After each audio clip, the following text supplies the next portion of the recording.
Alhamdulillahi Rabbil Alamin. Salawat dan salam mari kita sanjungkan kepada junjungan kita, Nabiullah yang agung, Nabi besar Muhammad Rasulullah Sallallahu Alaihi Wasallam, seraya bersalawat kepadanya. Allahumma salli ala Sayyidina Muhammad wa ala ali Sayyidina Muhammad. Mari kita awali majelis ilmu ini dengan memohon ridho dan berkah Allah. Mudah-mudahan Allah melembutkan hati kita, melembutkan kolbu kita, melembutkan jiwa kita untuk beresonansi bersama getaran-getarannya.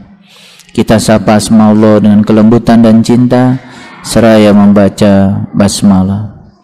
Bismillahirrahmanirrahim.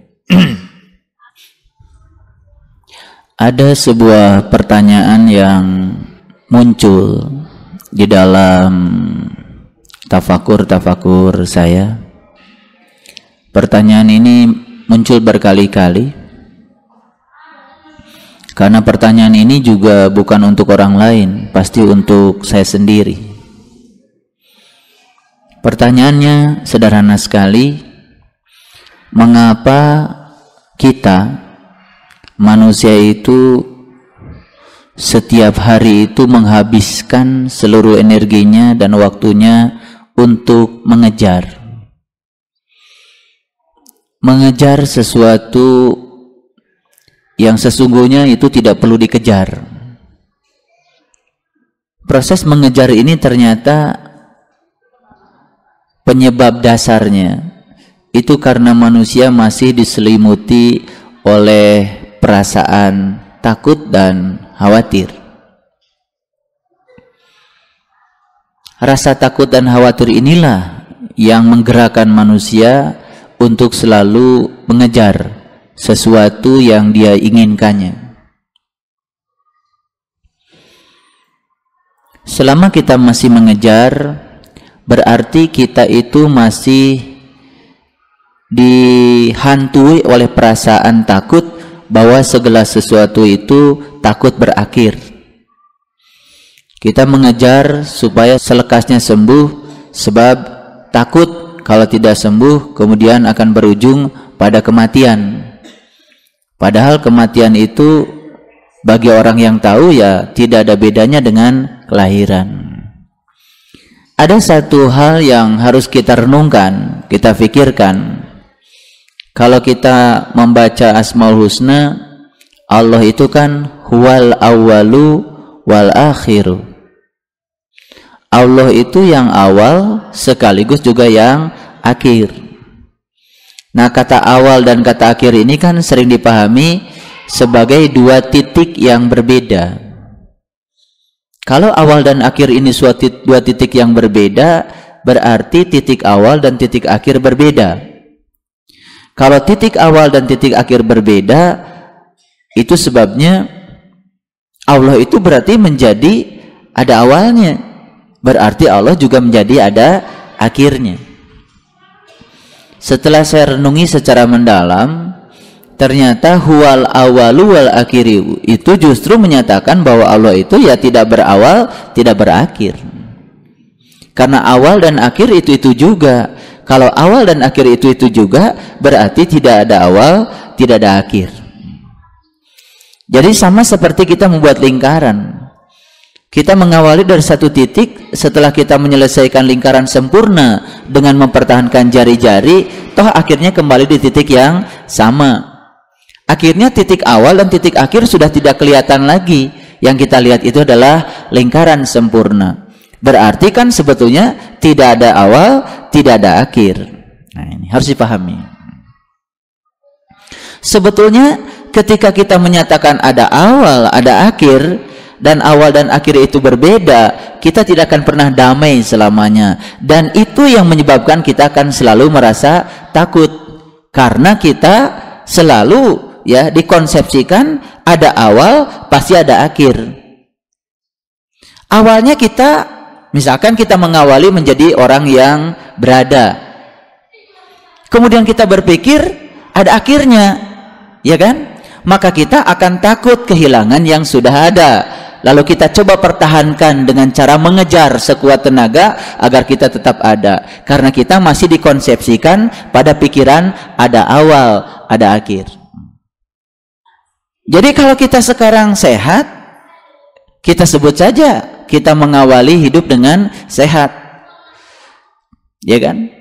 Ketika kita berpikir ada awal, ada akhir, berarti sehat ini pasti akan berakhir. Maka kita akan mengejar supaya tetap sehat, padahal yang namanya sehat itu pasti akan berakhir.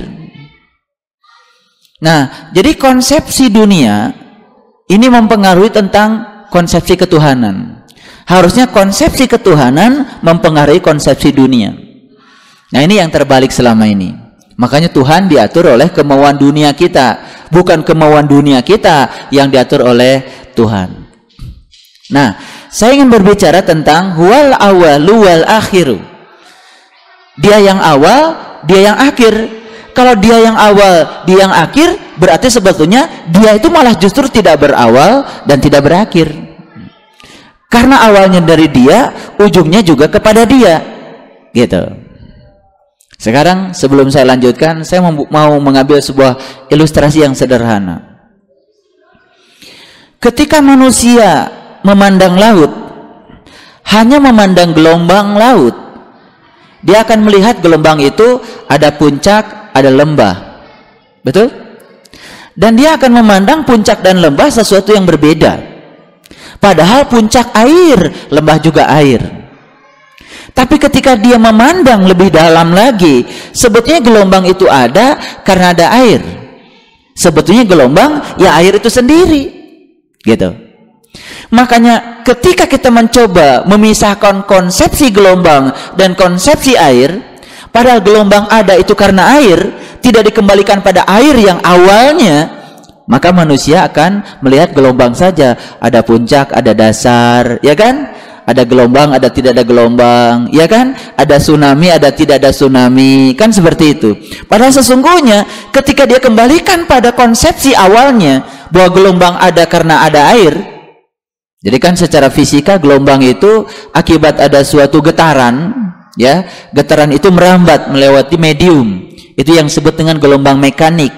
Dalam hal ini air itu menjadi suatu medium untuk merambatkan energi yang bernama gelombang. Ketika ada energi yang merambat, kemudian air mengikuti, ya, batan energinya, sehingga air itu kemudian terlempar ke atas, terlempar ke bawah, ke puncak dan dasarnya gelombang. Padahal kan sebetulnya puncaknya air, dasarnya juga air. Ketika manusia sadar bahwa sebetulnya ada itu Allah, tidak ada itu Allah, ya kan? Sakit itu Allah, sehat itu Allah.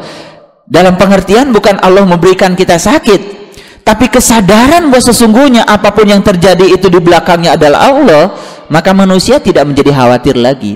Kekhawatiran manusia itu ketika dia memisahkan diri dari Allah, sama saja dengan orang sedang memisahkan gelombang dari airnya.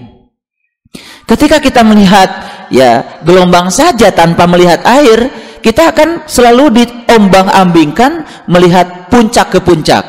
Puncak dan dasar menjadi berbeda, padahal puncaknya air, dasarnya juga air. Akibatnya ini yang menyebabkan manusia terus-menerus mengejar, ya, karena manusia berpikir ada awal, ada akhir. Nah, sekarang kenapa manusia takut mati? Karena dia menganggap kelahiran dan kematian dua titik yang berbeda. Tapi ketika manusia memandang kelahiran dan kematian itu adalah titik yang sama, berarti sebetulnya tidak ada yang namanya kelahiran, juga tidak ada yang namanya kematian. Karena sebetulnya dia berada di pemahaman ketuhanan yang benar.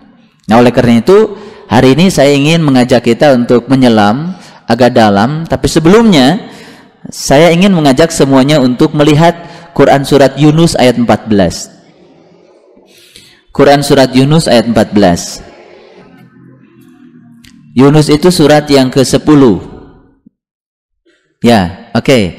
Sebelum saya masuk ke sini, saya tegaskan lagi yang tadi, ya. Ketika kita memandang laut hanya gelombangnya, kita melihat ada puncak, ada lembah. dan kita menganggap puncak dan lembah sesuatu yang berbeda. Betul? Tapi ketika kita memandang gelombang memandang laut dari asalnya, bahwa adanya gelombang itu semata-mata karena ada air, puncaknya juga air, dasarnya juga air, lalu kita tidak memandang lagi puncak dan dasar sebagai hal yang berbeda. Betul? Oke. Nah, kita akan menyatukan gelombang dengan air. Sebetulnya tidak perlu disatukan karena dia sudah bersatu. Yang dibutuhkan sekarang adalah kesadaran bahwa dia bersatu.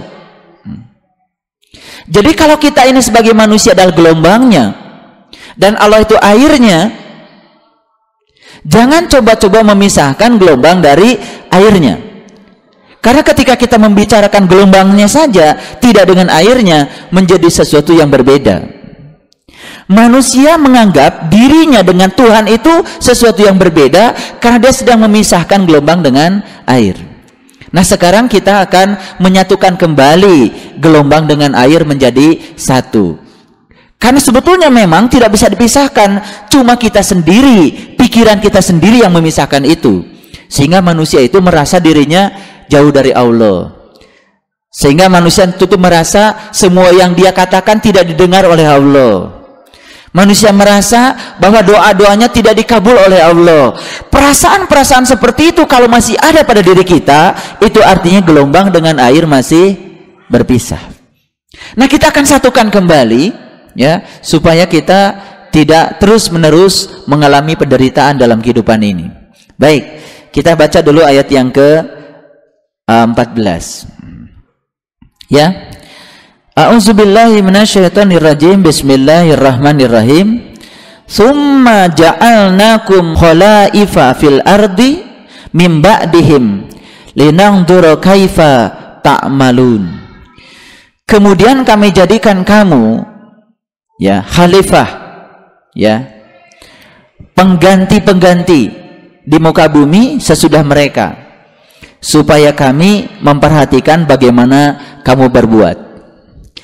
Kenapa saya mulai dari sesuatu yang jauh sekali dengan pembukaan saya tadi, biar kita pusing lah gitu.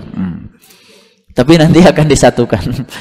Ya, biar apa hubungannya dengan tadi gitu, ya, gelombang dan air, biar pusing sekalian gitu. Kemudian kami jadikan kamu pengganti-pengganti mereka di muka bumi sesudah mereka, supaya kamu memperhatikan bagaimana mereka berbuat. Nah, pertanyaannya, siapa mereka ini? Harus dicari dulu. Sekarang ini kita nih oleh Allah dikukuhkan sebagai penerus. Kan pengganti kan? Penerus itu pengganti. Gitu. Nah, kita ini akan menjadi pengganti, akan menjadi penerus yang baik kalau mereka yang mau diganti juga baik-baik saja, ya kan? Nanti persoalannya mereka yang mau diganti pun tidak rela untuk diganti dan diteruskan.